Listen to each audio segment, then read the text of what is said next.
There were two 15-year-old girls named Alice and Sarah who had been best friends since early childhood. They lived in the same neighborhood, attended the same school, and went to the same classes. In short, they were inseparable. However, they were very different characters. While Alice was cheerful and outgoing, Sarah was very shy and quiet. One day, Sarah and Alice were talking about their friendship.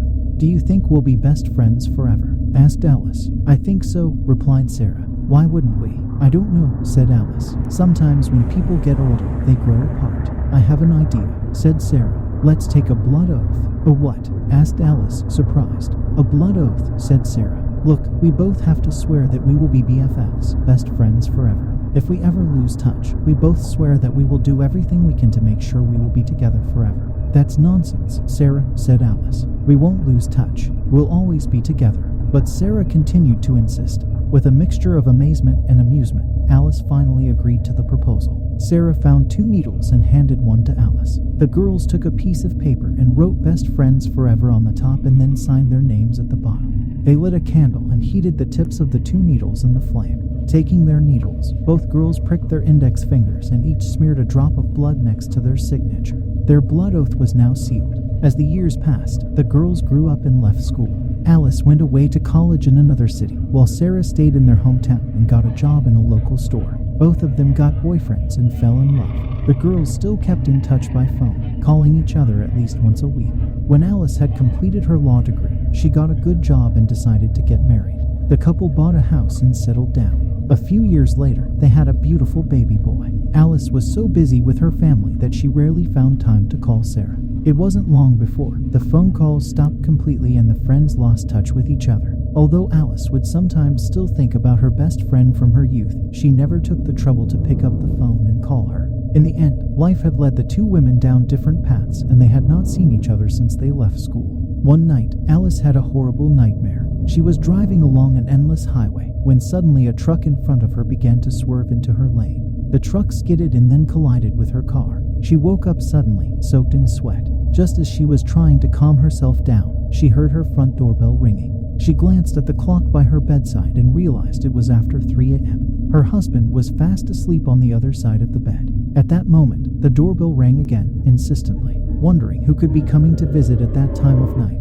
Alice got up, threw on her nightgown, and went downstairs. When she opened the front door, she was shocked to see a woman standing on the porch. The woman was terribly pale, extremely haggard, and had a huge, bleeding wound on her forehead. Although she had changed a lot, Alice recognized her immediately. It was her old friend, Sarah. "OMG, Sarah, what happened?" she cried. Sarah just stared at her. "Coming out of the rain," said Alice. "Are you hurt?" Sarah didn't move from where she was. "What's wrong, Sarah?" pleaded Alice. "Long time no see, Alice," hissed Sarah. "I've come to fulfill my promise. I've come to tell you I died." Alice was speechless. Sarah held up her hand and pointed at Alice with her index finger. Her finger was dripping blood. "Life has separated us," Sarah continued, "but we will be together in death. I'll be waiting." Alice fainted and collapsed on the ground. The next morning, when Alice woke up, she found that she was lying in bed next to her husband.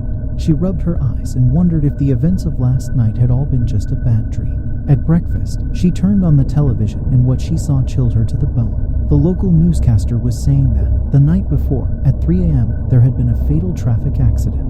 A truck had collided with a car on the highway. The driver of the car had been killed on impact. The driver of the car was a woman named Sarah. From that moment on, Alice's life became a living hell. She barely ate a thing. She forgot to pick up her child from school. And when she went to work, she couldn't concentrate on her job. Every night, she had the same terrible dream. She would awake to the sound of the front doorbell ringing. She would open the door and find Sarah standing there, her bloody index finger pointing straight at Alice. Each time, she said the same thing, "I'll be waiting." Each morning, Alice awoke in a cold sweat. She looked down and her bedsheets would be streaked with blood. She felt an excruciating pain in her finger, and when she looked, her finger was covered in blood. Her husband did not understand what was happening. He took his wife to see a doctor and a psychiatrist, but neither of them could find any explanation.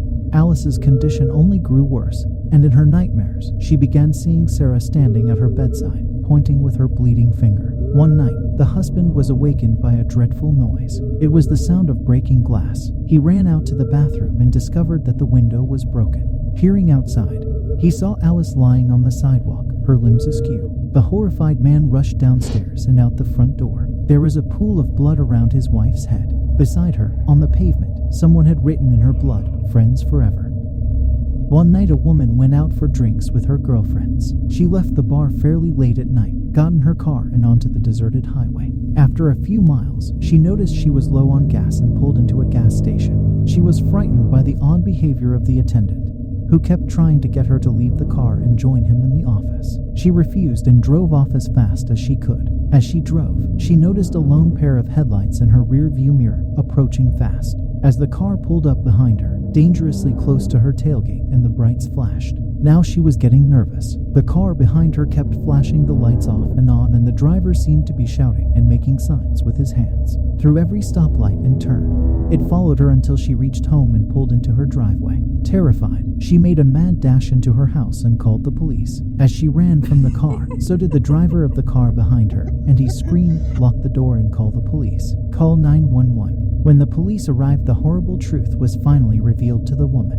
The man in the car had been trying to save her. As he pulled up behind her, and his headlights illuminated her car, he saw the silhouette of a man with an axe rising up from the back seat behind her, so he flashed his brights to warn her. The police arrested the crazed killer in the backseat, who turned out to be an escaped mental patient. It was an extremely scary night, and the woman had a lucky escape.